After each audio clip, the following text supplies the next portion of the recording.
When this wasp was eating a piece of meat, the man tied a small plastic bag to its back. After it was full, the wasp flew back to its nest, carrying a marker that would lead it to destruction. With the help of a drone, they were able to track where the wasp landed and find the nest hidden underground. The digging then began. A conflict between the wasps and humans occurred.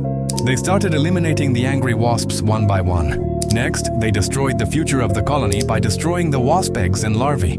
However, the most effective way to eliminate the colony was by killing the queen. You might be wondering why these people exterminated the wasps.